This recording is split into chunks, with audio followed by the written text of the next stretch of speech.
Assalamualaikum warahmatullahi wabarakatuh. Bismillah, alhamdulillah, assalatu wassalamu ala rasulillah. La hawla wa la quwwata illa billah.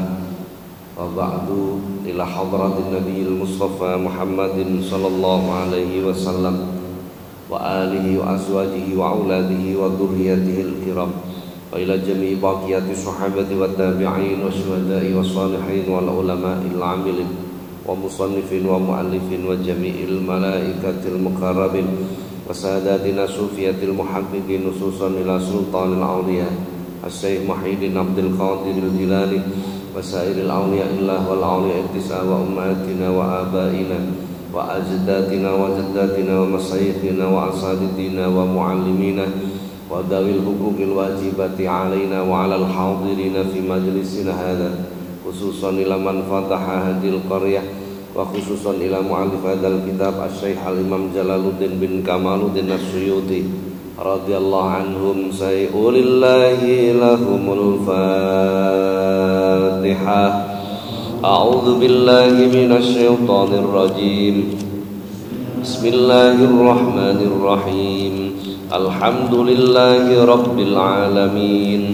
Ar-Rahmanir Rahim. Maliki yaumiddin. Iyyaka na'budu wa iyyaka nasta'in. Ihdinas siratal mustaqim. Siratal ladzina an'amta 'alaihim ghairil maghdubi 'alaihim waladdallin. Amin. Para jamaah, alhamdulillah kembali kita dipertemukan Allah di majelis yang penuh dengan keberkahan ini. Mudah-mudahan apa yang kita laksanakan dicatat oleh Allah sebagai amal soleh. Amin, Allahumma amin. Para jamaah, kita lanjutkan kajian kita. Masih bab berapa itu? 14 nih. Hadis nomor 7 nih. Bismillahirrahmanirrahim. Qala al-musannifu rahimahullah ta'ala wa nafa'ana Allah bihi wa bi'ulumihi wa a'ada alaina min barakatihi wa asrarihi fid dharaini amin. Wa qala sallallahu alaihi wasallam lan dawu sapa Kanjeng Nabi sallallahu alaihi wasallam, sallu padha salata sira kabeh kama khalaqaya ra'aitumu, oleh padha mirsani sira kabeh ni ing ingsun usolli pinuju nindakake salat. Hadisnya pendek niki tapi maknanya luar biasa. Jadi Rasulullah itu menyampaikan begini, salatlah kalian sebagaimana kalian melihat aku salat. Niki enten sing nate semerap Kanjeng Nabi salat napa mboten? Bagaimana penjelasan hadis ini? Padahal kita itu diperintah melakukan salat sebagaimana kita melihat Rasulullah salat. Padahal kula jenengan ora tahu ketemu Kanjeng Nabi. Bagaimana ini? Nah, mengenai ada hadis man ra'ani au ra'a man ra'ani ila yaumil qiyamah dakhalal jannah. Barang siapa yang pernah memandangku, kata Rasul, atau memandang orang yang pernah memandangku berurutan sampai hari kiamat, dakhalal jannah. Apa enak tuh. Jadi modal nyawang para kiai katut mlebu swarga, kan begitu. Gambarannya seperti itulah. Sahabat memandang Rasulullah, muridnya para sahabat memandang sahabat, muridnya lagi memandang gurunya, terus berurutan sampai hari. Ini namanya sanad. Ini namanya sanad. Dalam hadis Rasulullah menyampaikan, hadal ilmu din, Hadal ilmu dinun fanduru amman ta'khudhu dinakum. Ilmu ini disebut dengan agama. Fanduru, maka perhatikan, amman ta'khudhu dinakum, dari siapa kamu mengambil agama. Jadi belajar agama itu kita diperintahkan untuk mengamati. Kamu belajar dari mana? Itu disuruh memperhatikan. Karena itu penting. Artinya ini urusannya sanad. Ini urusannya sanad. Sanadnya sampai ke Rasulullah atau tidak, itu penting. Kata Rasulullah seperti itu. Waqila al-isnadu minad din laulal isnad laqala man sa'a ma sa'a. Sanad itu bagian dari agama. Seandainya tanpa ada sanad, pastilah orang itu akan mengatakan seenaknya sendiri.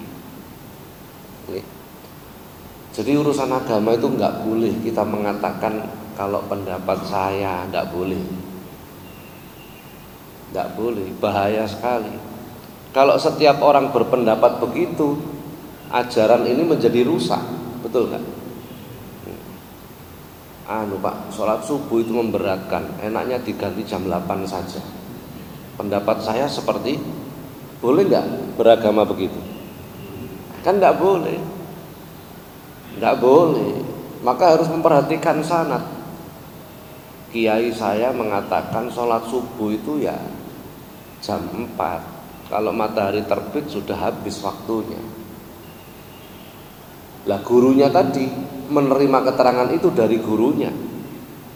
Dari gurunya sampai, sehingga ajaran itu tetap terjaga, tetap menjadi benar.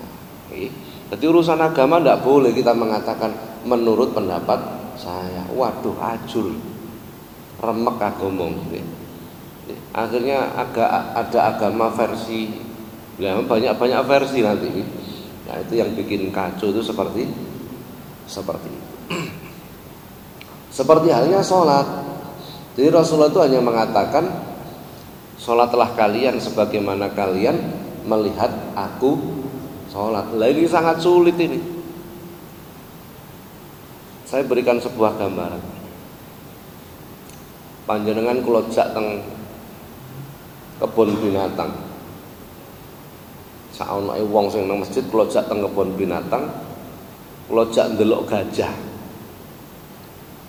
Pun para jamaah jenengan pirsani gajah niku sakniki sampean tulis komentar Anda tentang gajah. Kira-kira tulisannya padha napa mboten? Padha napa mboten? Pasti tidak sama. Betul enggak? Ana sing ndelok gajah teko samping. Berarti gajah iku wombo. Karena melihat dari sing ndelok teko ngarep, ya ketok ndase tok kan ngoten nggih. Seperti itulah gambaran ketika para sahabat memperhatikan Rasulullah sholat.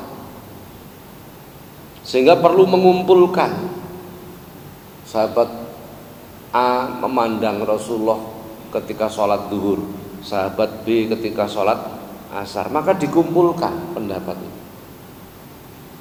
Sehingga kita bisa mengetahui kebenaran tentang Rasulullah sholat. Jadi tidak semudah bayangan kita. Karena kadang ada orang sing rodok piye ngoten iki. Mari kita sholat seperti Rasulullah sholat. Modelnya koyok tahun delok modelnya. Ya mestilah kita berusaha seperti itu, tetapi nopo nggih? Jangan seolah-olah kita merasa kita itu sejaman dengan Rasulullah gitu. Mangkilah jadi nanti kapan-kapan, ini masih bab 14, masih lama ini khatamnya. Ada kitab namanya Bidayatul Hidayah. Enak, kitab itu enak, baru jelas gitu. Jadi itu akhlak fikih tasawuf itu. Fikih tasawuf. Jadi mulai gerakan sholat itu seperti apa, gerakannya piye, niku masih gerakan saja. Seperti takbiratul ihram, berdiri ketika sholat, itu lebar kaki, ombone sikil, jari kelingking kaki itu kurang lebih lebarnya sama dengan pundak kita. Napa niku? Jari kelingking kaki kiri kanan itu kurang lebih lebarnya sama dengan pundak kita. Jadi mboten rapet sikile niku, mboten benggang. Ketika telah berdiri tegak menghadap kiblat, kemudian diawali takbiratul ihram. Ini nanti kula terangaken misalnya dengan mengangkat kedua tangan. Panjenengan baca kitab fikih gitu. Mengangkat kedua tangan itu seperti apa? Kan banyak. Ini yo ngangkat. Ngene yo ngangkat, kan begitu. Dalam kitab kita itu diterangkan jempol ancer-ancer bolongane kuping. Ancer-ancer mawon, ora usah digolekno garisan, kira-kira. Jempol lurus bolongane kuping. Kemudian telapak tangan ini dibuka. Tidak lebar, tidak rapat, biasa. Tidak datar, tidak pula tegak, biasa. Rodok miring dikit. Ini tempat afdol takbir, tempat yang paling utama. Kemudian sikute, apa sikut ini? Niki nek buka hukumnya makruh. Napa nyikut tanggane, ngoten nggih. Dadi pun biasa. Ini tempat takbiratul ihram. Tempat diperbolehkan takbir sampai dengan dada. Jadi panjenengan takbir ngeten oleh Allahu Akbar boleh. Tapi tempat yang utama, bahwa itu tempat yang utama.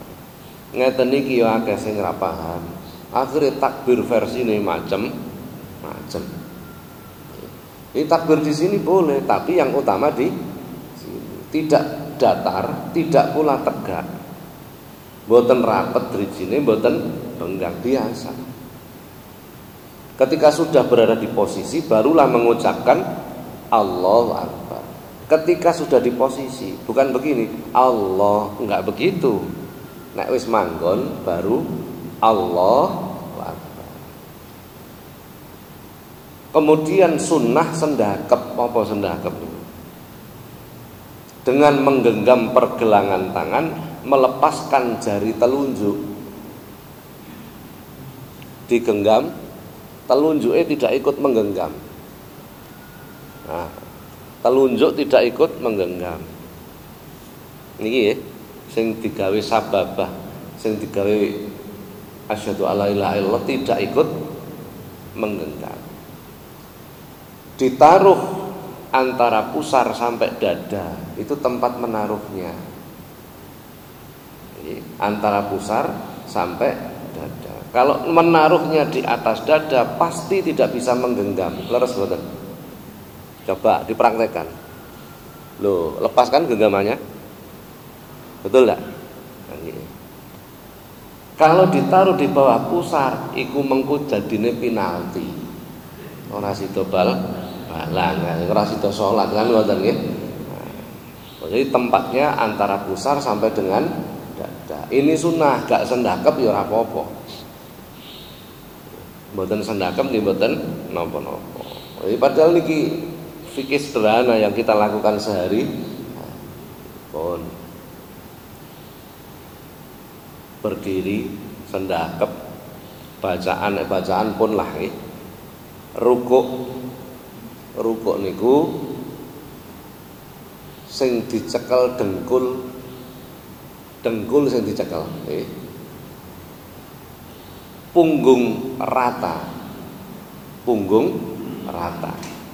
Memegang lutut boleh begini, pun terserah. Odole.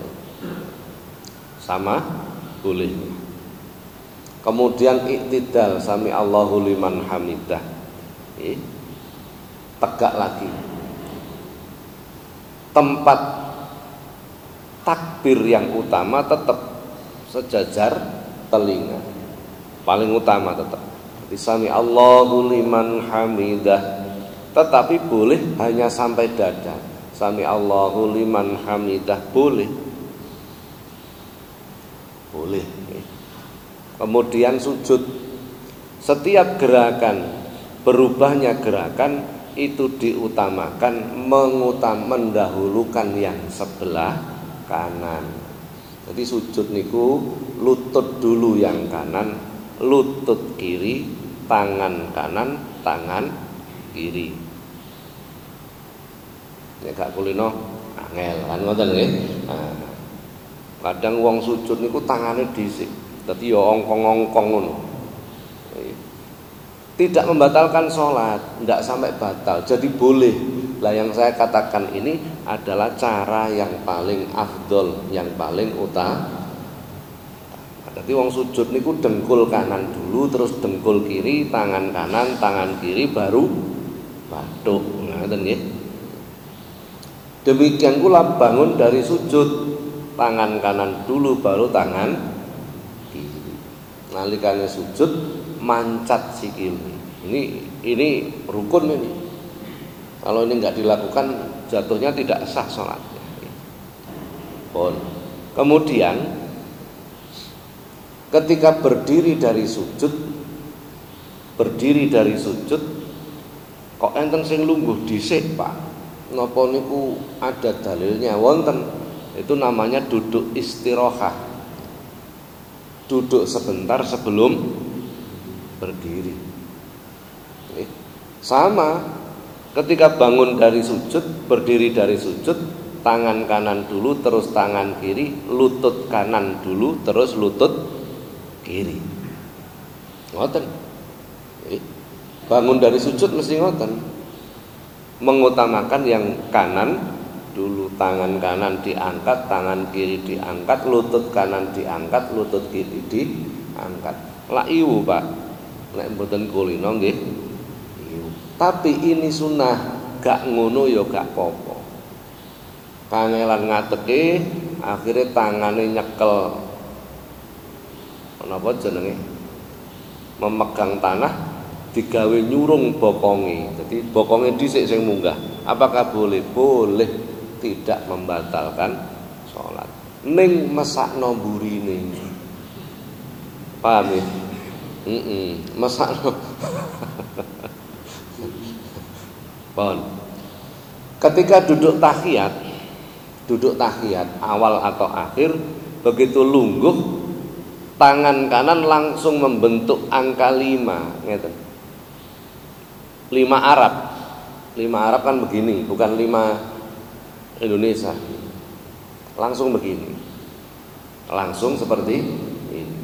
At-tahiyatul mubarakatuh dan seterusnya. Begitu mengucap asyhadu alla ilaha illallah, ketika Allah dikencangkan. Ketika Allah dikencangkan menunjukkan satu. Allah satu gitu loh maksudnya. Jadi begini dulu. Angka 5. Ketika mengucap asyhadu alla ilaha illallah kencang. Setelah itu kendu, tapi tidak menutup. Asyhadu alla ilaha illallah wa asyhadu anna muhammadar rasulullah. Pun ini yang dimaksud menggerakkan telunjuk ketika tahiyat. Jadi tidak perlu begini-begini. Itu tambah ruwet urusannya mengko. Ini yang dimaksud. Nah, gampang toh? Ya diringkas begitu saja lah. Detailnya kalau kita ngaji kitab bidayah, mbuh tahun piro ini kesuwen ini. Jadi kurang lebih seperti itu dohir gerakan sholat. Kita diperintah sholat seperti melihat Rasulullah. Kan tidak mungkin. Berarti kita melihat guru kita melihat gurunya, gurunya melihat gurunya sampai pada Rasulullah. Seperti itu kurang lebihnya seperti itu zahirnya sholat. Batinnya sholat seperti apa lah niki angel melih. Padahal kita diperintah meniru Rasulullah. Saya berikan sebuah gambaran. Berbicara tentang sholat itu tidak bisa lepas dengan perintah diturunkannya sholat. Kapan itu? Hari ini. Sekian abad yang lalu, kan pas Isra Mi'raj ini. Nah, hari ini sekian abad yang lalu. Jadi Rasulullah itu ketika mutadajjian napa nggih? Setengah tidur, belum lelap. Jadi tidurnya belum lelap, dihijir Ismail, didatangi malaikat untuk diperjalankan menghadap kepada Allah untuk menerima perintah sholat. Satu-satunya perintah yang Allah tidak mewakilkan itu. Semua perintah dan larangan Allah mengutus Jibril untuk disampaikan pada Rasulullah. Khusus perintah sholat saja tidak. Rasulullah diperintah, berarti ini direct, langsung hubungan yang on. Apa yang terjadi? Sebelum Rasulullah itu di Isra Mi'rajkan,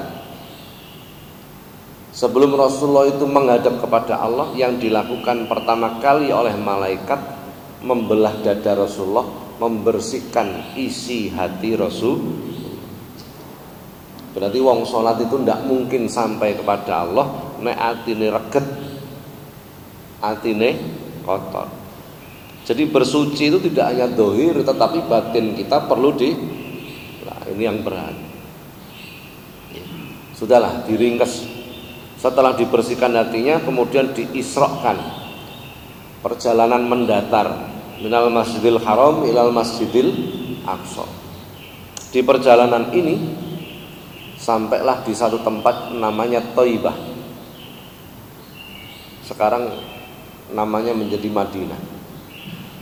Oleh malaikat Rasulullah disuruh turun dari buruk, kemudian diperintah sholat 2 rakaat.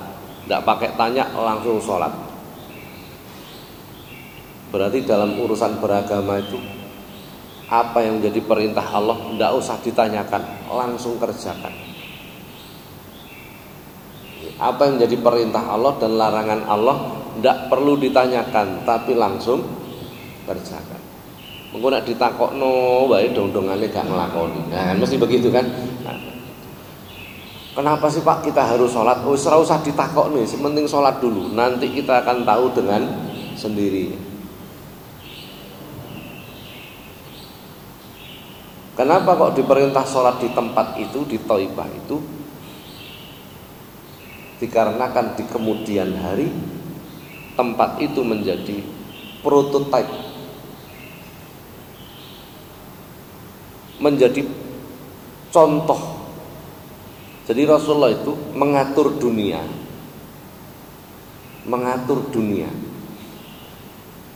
itu membuat percontohan, pilot project Madinah dijadikan proyek percontohan, sehingga kota-kota lain, negara-negara lain tinggal meniru Madinah saja. Itu cara dakwah Rasulullah itu begitu. Jadi Rasulullah itu nggak ngurusi sak negara, enggak. Satu kota ini dibereskan. Adapun kota-kota lain copy paste saja dengan situ. Itu metode dakwah Rasulullah. Ini panjangan kok sak kampung ini jenengan bereskan, selesai, clear, sudah cukup. Kampung-kampung lain akan melihat, akan berusaha meniru. Pasti begitu. Maka Rasulullah diperintah sholat di Thaibah karena kelak di kemudian hari ini menjadi percontohan dunia. Nah, saat itu saya ngomong Madinah saat itu ya. Saat di dalam kendali Rasulullah. Kemudian berjalan lagi naik buruk, sampailah di satu tempat namanya Madyan. Tempat di mana Nabi Musa sembunyi, dikejar Fir'aun. Diperintah sholat lagi 2 rakaat di situ. Jalan lagi sampai di Turi Sina, diperintah sholat lagi. Jalan lagi sampai di Baitul Laham. Apa Baitul Laham itu? Bethlehem, tempat lahirnya Nabi Isa. Artinya apa?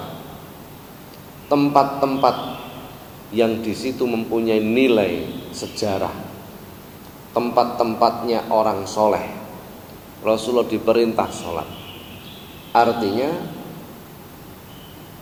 sebelum menghadap kepada Allah, jangan lupa dengan sejarah, jangan lupa dengan jasa orang-orang yang telah membimbing kita. Nabi Musa, Nabi Isa, sejarah mereka bagaimana, perjuangan mereka bagaimana, jasa mereka seperti apa. Dengan kata lain, bila kita melupakan jasa-jasa orang-orang tersebut, kita tidak akan pernah bisa sampai kepada Allah. Jadi perjalanan Isra Mi'raj itu luar biasa, pun melaku melih. Rasulullah akhirnya masuk ke alam namanya alam Amsal. Jadi Rasulullah Isra Mi'raj itu melintasi semua alam. Alam Nasut, alam Jabarut, alam Malakut, alam Lahut, itu dilewati semua. Sampailah di alam namanya alam Amsal. Alam Amsal itu perumpamaan. Rasulullah melihat ada orang menanam dalam waktu singkat panen. Dipotongi, dipanen, tumbuh lagi dengan cepat, panen lagi, tumbuh lagi dengan cepat. Jibril menerangkan, ini umatmu yang memperjuangkan agama. Jadi ditanam, wah nggak usah ngitung berapa bulan, berapa minggu, berapa detik langsung menjadi besar dan bisa dipanen. Dipotong lagi, besar lagi. Itu adalah perumpamaan umat Rasulullah yang memperjuangkan agama. Keuntungannya tidak ada henti-hentinya. Rasulullah kemudian melihat perumpamaan-perumpamaan umatnya yang masuk surga dan lain sebagainya. Setelah itu Rasulullah mendapatkan perumpamaan umat-umatnya yang celaka. Ono sing sirahe ditutuki watu. Jibril menerangkan, niku umatnya jenengan Kanjeng Nabi sing gak tahu sholat. Ono sing tenggelam pada lautan darah. Umatnya jenengan sing senengane makan riba. Ngono sing lucu. Rasulullah ketika melewat ditunjukkan alam Amsal, enek leng. Napa leng niku? Napa leng niku? Hah? Sampeyan wong Jawa apa dudu kira-kira? Yuyu niku kan ana leng. Lenge yuyu, ana lenge welut ngono nggih. Napa leng niku bahasa Indonesianya apa? Hah? Bukan lubang, beda. Leng itu mesti tempatnya hewan kan begitu nih. Lenge yuyu, lenge welut, lenge ulo kan begitu nih. Dari leng niku gede apa cilik? Hah? Kecil, nek gede jenenge sumur, ora sida leng kan gitu ya. Nah, dari leng niki wau saka njero iki metu sapi. Itu kan enggak masuk akal. Lenge cilik sing metu sapi. Begitu metu sapine arep mlebu meneh ya ora iso wong lenge cilik. Ini ternyata ada kejadian yang aneh itu. Lucu kejadian ini. Teko leng kok metu sapi ku piye? Jibril menerangkan, itu umatmu sing nek ngomong ngawur. Ketika ucapan itu dikeluarkan tidak bisa ditarik lagi. Nah, ngomong cilik tapi akibatnya gede. Sebagaimana di medsos, kula mboten ngomong Pak, mek nulis padha wae nggih. Padha wae nggih. Jadi leng metu sapi, sapine arep mlebu ra iso. Jadi perkataan itu ketika dilempar sudah tidak akan bisa ditarik lagi sudah. Masih njaluk sepuro ping pira wae ra kena wis kadung ngomong. Kan begitu toh? Nah, itu tanda-tanda umatmu Muhammad, ana umatmu nek ngomong ngawur, ngangger mecotot wae kan begitu. Nah, dan seterusnya pun Amsal, alam amsal. Banyak nih. Rasulullah kemudian dipetui seorang perempuan tua, wedhahe tebel, buengese wabang, lengane diwingkis, gelange akeh. Jibril menerangkan, itu dunia yang berusaha menyesatkan umatmu. Jadi dunia itu lambangnya adalah nah, makanya perempuan itu cobane mesti dadi niku wis gak kena dibantah niku dalile ngono. Dadi wong wedok niku cobane mesti urusan harta. Nek wong lanang cobane mesti urusan wis gak kena dibantah niku, wis dalile muni ngono. Ora peduli pejabat apa rakyat, nek wong lanang cobane mesti wong wedok. Ora peduli konglomerat apa wong melarat, padha nek niku lanang cobane mesti. Ora peduli santri utawa lho, sampean kok ngomong kiai sampean. Lho betul itu, enggak salah itu. Ora peduli santri apa kiai, selama iku lanang coba sing paling berat mesti pasti. Sebaliknya bagi perempuan sama, siapapun cobane mesti harta, pasti itu sudah. Karena dalile muni ngono. Lah Rasulullah memberikan keterangan seperti ini supaya kita waspada, bukan meremehkan, bukan. Nggih. Supaya kita lebih waspada. Subhanallah, kula iku wis duwe anak, wis duwe bojo, ngono sik tahu dilamar wong, lha wis. Lho sing nglamar niku ya ngerti nek kula wis duwe anak, duwe bojo. Pak Yai, monggo nek badhe dadi mantu kula. Kula ya rada deg ngono wae. Dituduhi nika larene. Masyaallah, bijine 97. Kira-kira ndredeg napa mboten? Mama sampean sing ditawani ngono piye? Masyaallah. Kadek sugih. Punya usaha hotel itu ada di 5 kota. Cocok kaya ini. Tapi wani apa ora kan mesti mikir ngoten nggih. Nah, masalah. Itu semua nggih mesti ngoten nggih. Jadi tidak bisa dihindari, memang itu harus terjadi ujian seperti karek kuat apa ora. Ini alam amsal namanya. Ketika Isra diberitakan Rasulullah diuber karo seorang laki-laki membawa obor. Jibril memberitahu, Kanjeng Nabi mboten usah noleh. Manut Kanjeng Nabi. Sapa iku Jibril? Niku ngoten Ifrit. Nek jenengan noleh, umat jenengan bakal kathah sing boten kuat mendapat ujian dari setan. Ini amsal semua. Alam amsal, alam perumpamaan. Pun ringkese Kanjeng Nabi sampai tendene Masjidil Aqsa. Sudah ditunggu oleh semua para nabi, para rasul, ditunggu oleh malaikat, diminta menjadi imam, ngimami sholat. Maka Rasulullah disebut Imamul Anbiya wal Mursal. Dari situ kemudian Rasulullah baru Mi'raj. Rasulullah Isra itu numpak buruk, Mi'raj itu ndak numpak buruk, gak mampu buruk sudah. Ganti numpak nopo? Numpak ondo. Nah, begitu ceritanya. Bukan naik buruk, ondo. Jadi ondone niku modot dhewe, cara sakniki napa jenenge. Nah, kira-kira seperti itulah. Kula riyen zaman ngaji ada kitabnya namanya kitab Dardir fi Qisatil Mi'raj. Yang mriku diterangke Rasulullah Mi'raj itu numpak ondo. Dalam pikiran saya, lho lak kaya Sun Gokong munggah ngono lho. Oh, namanya logika itu kan seperti itu.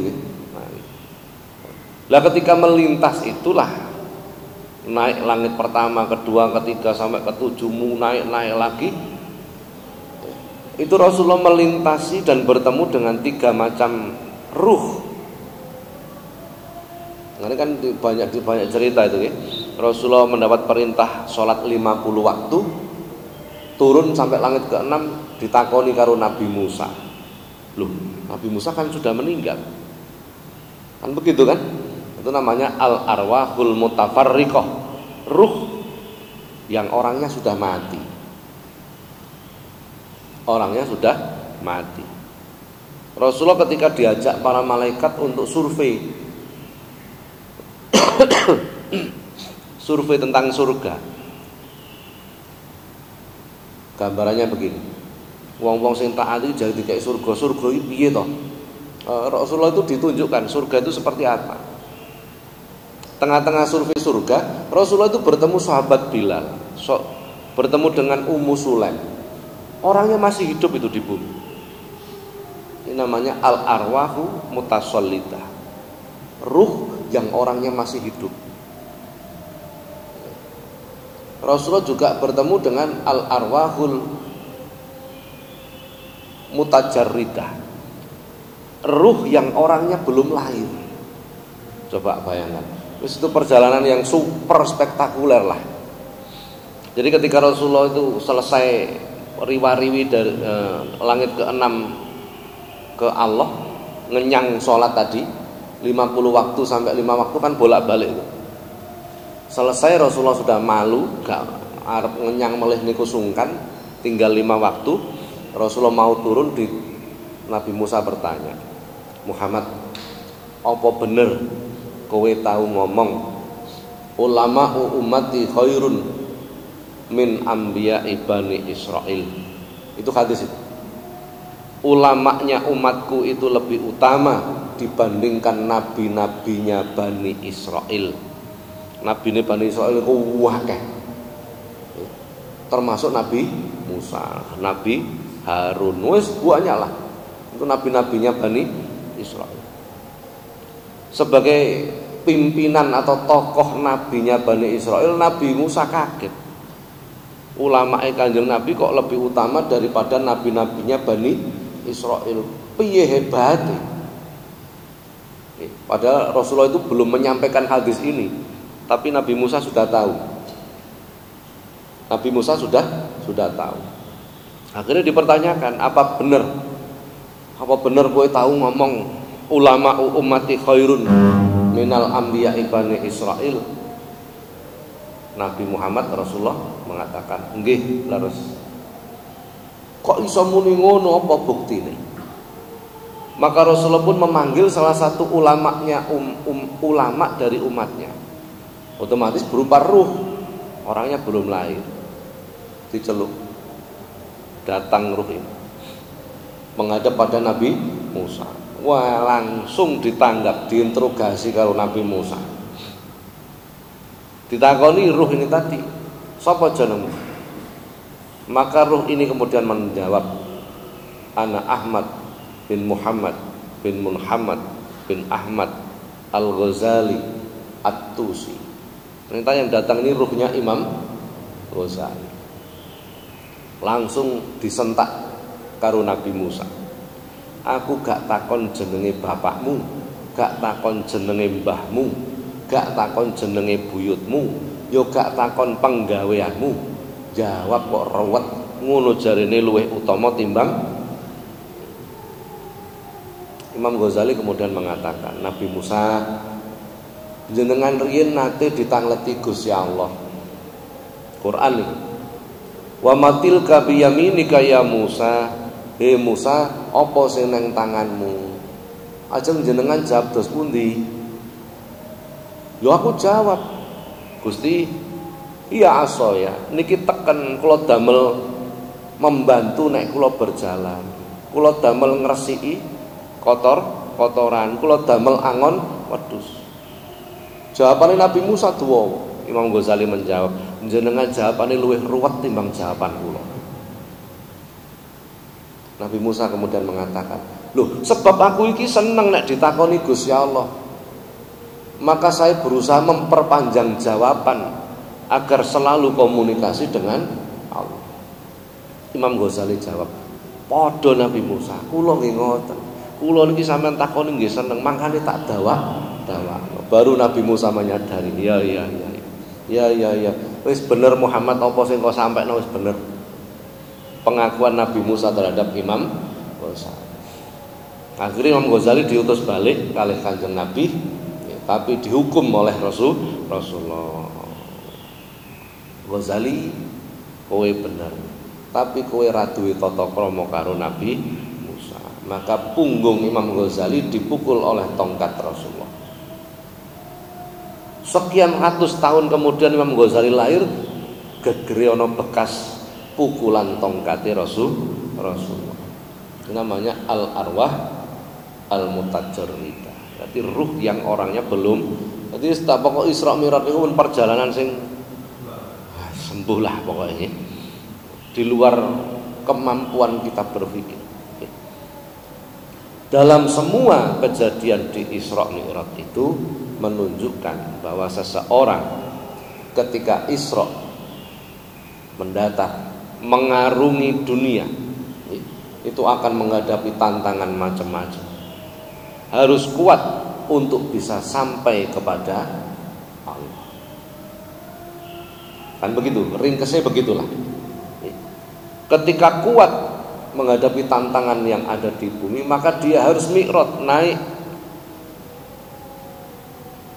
supaya sholat kita itu betul-betul bisa menghadap kepada Allah. Lah untuk naik itu yang dibutuhkan adalah energi ruh, bukan energi tubuh. Energi ruh. Maka Rasulullah ketika mi'raj itu bertemu dengan beberapa ruh tadi. Beberapa ruh tadi. Nah, ini dibangunlah energi ruh itu. Pun itu sedikit tentang bagaimana sholat itu. Jadi sholatnya Rasulullah itu dohirnya seperti tadi, batinnya seperti tadi. Bu paham bu orang pokok tak sampai nih. Jadi hatinya bersih, pikirannya bersih, mampu menundukkan pengaruh-pengaruh syaitoniah dan lain sebagainya.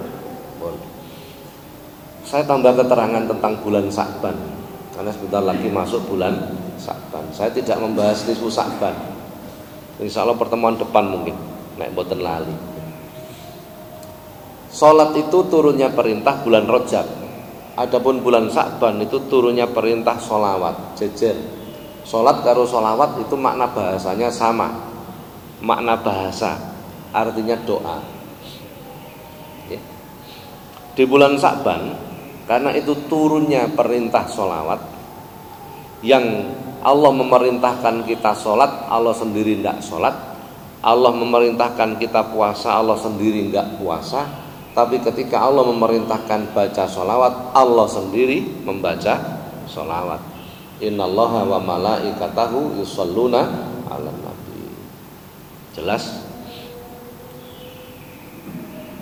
Dalam sebuah hadis yang panjang Rasulullah menyampaikan Allah itu menciptakan satu malaikat. Sayapnya bila dibentangkan pol ujung timur dan barat, mentok. Kepalanya di bawah arsy, kakinya di bumi yang ketujuh. Wis ra karu-karuan gedene. Kita melihat matahari tinggi, itu baru langit pertama. Langit ketujuh sepiro? Arsy berapa? Itu gedene malaikat. Fa idza shallal abdu alayya fi syahri Sya'ban. Ketika seorang hamba membaca sholawat kepadaku, kata Rasulullah, di bulan Sya'ban, maka malaikat yang besar ini diperintah oleh Allah menyelam ke ma'ul hayat, air kehidupan, air yang diminum Nabi Khidir, makanya gak mati-mati. Begitu menyelam terus mentas, dari tubuhnya meneteslah air. Kira-kira jumlahnya pinten? Nek malaikatnya gedene semua. Panjenengan mlebu nang napa jenenge? Kali terus mentas. Tetesan banyune enten pinten? 10, 20? Berapa tetes? Banyak lah. Lah nek malaikate semono gedene, slulup terus mentas, tetesane berapa? Surabaya kelelep mboten. Jawa Timur kelelep mboten, bumi kelelep saka tetesane niku. Leres mboten kira-kira? Mboten ribuan, mboten jutaan, miliaran tetesan dari tubuh malaikat. Setiap tetes dari tubuh malaikat ini oleh Allah dijadikan lagi malaikat yang diperintahkan mendoakan orang yang membaca sholawat di bulan Sya'ban tadi. Coba dengan maca sholawat jabane wulan Sya'ban siji dijoli 10, 100, 700 sampai 1000. Teng wulan Saban mboten, sing ndongake malaikat semono kae. Special edition. Coba ya, edisi spesial. Ini nek wulan Saban sing akeh maca sholawat. Sholawat nopo terserah. Cuman ada redaksi dalam hadis begini, sallallahu alaihi biha asra. Kok ana wong maca sholawat nang Kanjeng Nabi, Allah memberikan rahmat seperti bacaan sholawat itu. Makanya redaksi sholawat itu perlu dipertimbangkan. Panjenengan kok maca sholawat sing modele ngeten, sallallahu ala Muhammad, mudah-mudahan Allah memberikan rahmat kepada Rasulullah. Kita akan mendapatkan ijol 10 kali lipat. Itu kalau di luar bulan Sa'ban. 10 kali lipat rahmatnya Allah. Rahmat yang bagaimana? Rahmat yang terserah Allah. Sehat rahmat, ilmu rahmat. Tapi nek panjenengan maca selawat ngeten, contoh nih. Allahumma sholli wa sallim ala sayyidina. Allahumma sholli sholatan. Allahumma sholli sholatan kamilatan wa sallim salaman taman ala sayyidina Muhammadin alladzi tanhalu bihil uqad wa tanfariju bil qurab. Contoh ngoten iki.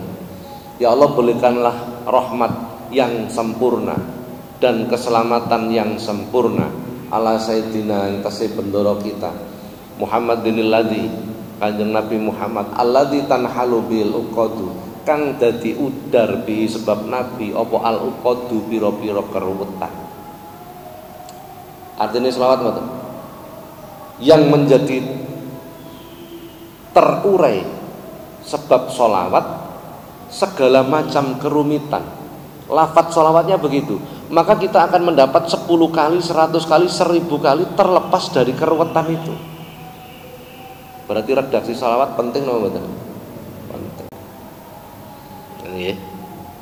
Ana malih, Allahumma sholli ala sayyidina Muhammadin tibbil qulubi, yang menjadi obat hatiku. Maka rahmat Allah berupa obat tadi. Jadi redaksi sholawat itu menentukan. Ini kalau nggak ada konco nih, dia seorang pengusaha. Jadi dia tahu kalau maca sholawat nariyah 4444 itu memudahkan hajat, menjauhkan afat, menjauhkan bencana dan lain sebagainya. Jadi setiap dia mau tender, ngelebokno tender, itu ngumpulnya tonggo-tonggo. Dijak maca sholawat nariyah didum. Nek petang 44 dibum wong 40 macane kurang lebih ping 110 lah nggih, kurang lebih. Nggih. Sing teko ditukokno soto mulih disangoni 100.000. Masya Allah. Begitu tendernya menang, badine dheke 200 juta. Sapa sing badi? Sinten sing beruntung? Ya kabeh, ngoten nggih. Sing teko ya seneng, sing ngundang ya seneng. Mengko ngejokno tender melih, ngumpulke tangga-tangga melih. Anu Pak nyuwun tulung nggih. Kula dibantu mau sholawat nariyah kados wingi lho, supados pekerjaan kula paringi gampang. Nggih Pak, mesti seneng. Nggih to? Tanggane mesti seneng wong oleh soto, oleh duit. Nggih. Tukokno rawon mulih dikeki sarung BHS sitok-sitok sing rega 1.800.000 niku sarung. Wah, menang tender meneh badine 2 miliar. Siapa yang diuntungkan? Semua. Sing diundang ya seneng, sing ngundang ya seneng. Akhire sing diundang muni, "Pak, kapan melih nariyane?" Kan ngoten. Malah sing diundang terus muni, "Macane mboten kurang to, Pak. Mosok mek ping 100, mboten 200 pisan." Kan ngoten nggih. Ini namanya beragama yang cerdas. Betul enggak? Tidak ada satupun yang dirugikan kok. Gitu? Panjenengan maca nariyah dhewe petang 44 gak kira. Nggih napa mboten? Heeh, wis klumpukno tanggamu maca bareng. Sampaikan kalau kita punya hajat. Itu namanya kita minta tolong. Maringi bebungah. Apa bebungah niku? Angel bahasa Indonesia nggih. Bebungah. menyenangkan orang yang membantu kita itu kan pahala nggih. Sampeyan matur suwun nggih, sampeyan rewangi maca selawat nariyah nggih Pak. Niki sak wontene 200.000. Pak, mboten diajakno ben dinten ta. Lha ngono meneh nggih. Padahal sing ngundang lebih diuntungkan, betul enggak? Ini namanya beragama yang cerdas. Nggih napa mboten? Kula enggak ada kanca niku hobine ngoten niku. Kadang kula sendiri, kowe seneng mlokoto wong, gak mlokoto aku wong-wong yo seneng njaluk imbuh-imbuh kok. Ini namanya beragama yang cerdas, betul. Oh, nggih mulai sak ban benjing jenengan kathah-kathahke maca selawat. Selawat napa? Sampeyan njaluk napa pun? Yo kathah selawat macame kathah. Nggih. Selawat munjiat niku indal hajah nek duwe hajat macane ping 500. Allahumma sholli ala sayyidina Muhammadin sholatan tunjina biha min jamil ahwali wal afat taqdirana biha jami'al hajat wa tuhna min jami'is sayyiat koyoke gak dilakoni kedawan. Pun sing enteng mawon lah sholawat nariyah niku nggih. Nah, Allahumma sholli sholatan kamilatan wa salim salaman tamman ala sayyidina Muhammadin ladzi dan seterusnya nggih. Macane ping 11 saben bar salat. Terutama bulan Sya'ban. Nek sajake kepingin luwih kuat melih 41 setiap habis sholat. Kok duwe hajat gede diwaca ping 4444. Gak mungkin dhewe niku kan ngumpulne wong akeh. Berarti boleh 11, boleh 41 kali. Pun iki saged panjenengan lampahi supaya lebih afdol. Mangke nek kula ngucap ajas tukum panjenengan ngucap qabil tu ngoten nggih. Ben apa nggih? Supaya koyok santri ngoten lho nggih. Koyok tapi mboten santri temen nggih. Santri niku ngoten. Dadi nek ijazah itu kiai ning ijazah ajas tukum panjenengan terus ngucap qabil tu. Itu baru dianggap sah. Terjadi akad ijab dan berarti sing kula ijazahke sholawat nariyah bar salat diwaca 11 atau 41 kali. Ngoten nggih. Wa kama ajazani sayfi ajastukum Al-Fatihah.